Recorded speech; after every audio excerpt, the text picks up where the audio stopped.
भारत की पावन भूमि पर एक दिव्य आत्मा ने जन्म लिया, जिन्होंने पूरे सनातन धर्म को नई दिशा दी।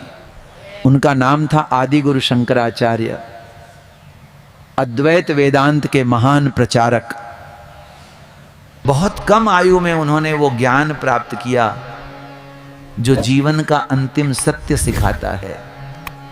शंकराचार्य जी कहते हैं, पहला उपदेश सत्य को जानो। जो बदलता है वो सत्य नहीं हो सकता। धन, शरीर और संसार पाए सब नश्वर हैं, केवल आत्मा ही शाश्वत है। इसी सत्य को जानना ही मुक्त करता है। दूसरा उपदेश बता, जीवन का वास्तविक लक्ष्य भोग नहीं, आत्मज्ञान ही लक्ष्य है।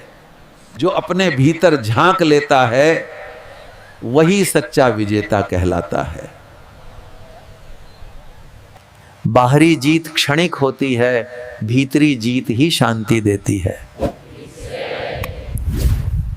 तीसरा उपदेश दान, कर्म का विज्ञान।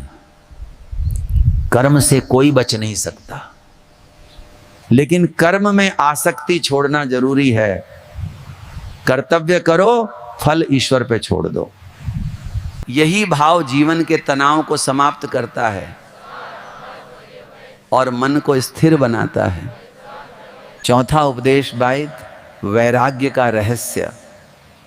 वैराग्य का अर्थ संसार छोड़ना नहीं, संसार में रहते हुए बंधन से मुक्त होना, यही सच्चा वैराग्य है। जब मन मेरा और तेरा से ऊपर उठता है तभी आत्मा स्वतंत्र होती है। पांचवा उपदेश बात, ज्ञान ही मुक्ति का मार्ग है, अज्ञान ही सबसे बड़ा बंधन है। भक्ति, कर्म और तप का अंतिम लक्ष्य केवल ज्ञान ही है। जिस दिन ज्ञान हृदय में उतर जाता है उसी दिन मोक्ष का द्वार खुल जाता है। शंकराचार्य जी के ये उपदेश आज भी उतने ही प्रासंगिक हैं। यदि जीवन में शांति और स्पष्टता चाहिए तो इन शिक्षाओं को जीकर देखिए।